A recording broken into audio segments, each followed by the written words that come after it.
Assalamualaikum, halo teman-teman semua.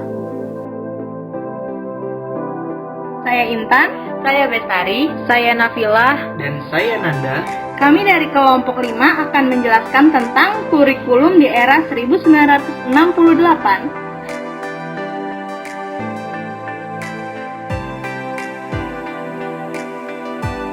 Tahukah kamu definisi kurikulum?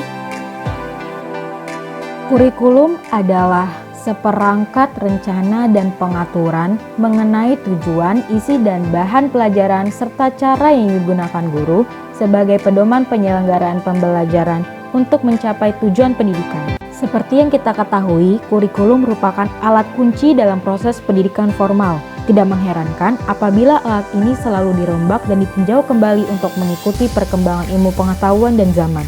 Seperti sampai saat ini di tahun 2020, Indonesia sudah melaksanakan 11 kali pergantian kurikulum loh. Kurikulum dapat dipandang sebagai suatu rancangan pendidikan.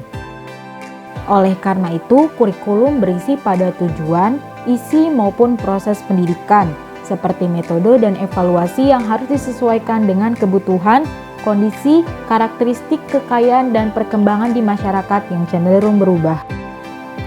Kurikulum 1968 merupakan tonggak awal pendidikan pada masa Orde Baru. Kelahiran kurikulum 1968 bersifat politis, mengganti rencana pendidikan 1964 yang dicitrakan sebagai produk Orde Lama, dengan suatu pertimbangan untuk tujuan pada pembentukan manusia Pancasila sejati. Kurikulum 1968 adalah pembaharuan dari kurikulum 1964 dengan dilakukannya perubahan struktur dari Pancawardana menjadi pembinaan jiwa Pancasila, pengetahuan dasar, dan kecakapan khusus. Selanjutnya landasan ide lahirnya kurikulum 1968. Yang pertama, dasar pendidikan adalah falsafah negara Pancasila sesuai dengan ketetapan MPR nomor 26 garing MPRS garing 1966 bab 2 pasal 2.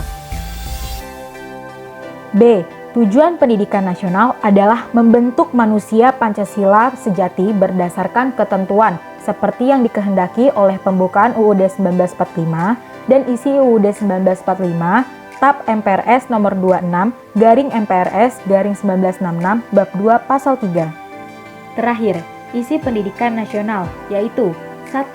Mempertinggi mental moral budi pekerti dan memperkuat keyakinan beragama. 2. Mempertinggi kecerdasan dan keterampilan. 3. Membina atau mengembangkan fisik yang kuat dan sehat sesuai dengan ketetapan MPRS. Konsep kurikulum tahun 1968. Yang pertama, kurikulum ini merupakan kurikulum terpadu pertama di Indonesia. Beberapa mata pelajaran ilmu hayat, ilmu alam, dan sebagainya mengalami perubahan fungsi menjadi ilmu pengetahuan alam atau yang sekarang sering disebut sains. Yang kedua, struktur program dibagi menjadi 3. Yang pertama, pembinaan jiwa Pancasila. Yang kedua, pengetahuan dasar. Dan ketiga, kecakapan khusus. Konsep yang ketiga, struktur program untuk sekolah dasar program pembinaan jiwa Pancasila meliputi mata pelajaran 1. Pendidikan agama. 2. Pendidikan kewarganegaraan. 3. Pendidikan bahasa Indonesia. 4. Bahasa daerah. Dan 5. Pendidikan olahraga. Yang keempat, untuk program pengetahuan dasar meliputi mata pelajaran berhitung, IPA, pendidikan kesenian, dan pendidikan kesejahteraan keluarga. 5. Untuk program kecakapan khusus meliputi mata pelajaran pendidikan khusus. Yang keenam, untuk pertama kalinya istilah kurikulum dipakai di Indonesia. Ciri-ciri kurikulum 1968. Yang pertama, kurikulumnya bersifat correlated subject, yaitu bentuk kurikulum yang menunjukkan adanya suatu korelasi antara mata pelajaran yang satu dengan mata pelajaran yang lain, namun tetap memberikan penekanan terhadap ciri masing-masing bidang studi. Ciri yang kedua, jumlah mata pelajaran SD berjumlah 10 bidang studi, SMP 18 bidang studi, dan SMA jurusan A 18 bidang studi. Yang ketiga, penjurusan di SMA dilakukan di kelas 11 dan disederhanakan menjadi 2 jurusan, yaitu sastra sosial budaya dan ilmu pasti pengetahuan alam atau yang disebut dengan PASPA. Selanjutnya, kita akan membahas tentang prinsip kurikulum 1968. Nah, prinsip kurikulum 1968 ini terdiri dari 3 prinsip. Yang pertama adalah prinsip integralitas, yang kedua sinkronisasi, dan yang ketiga kontinuitas.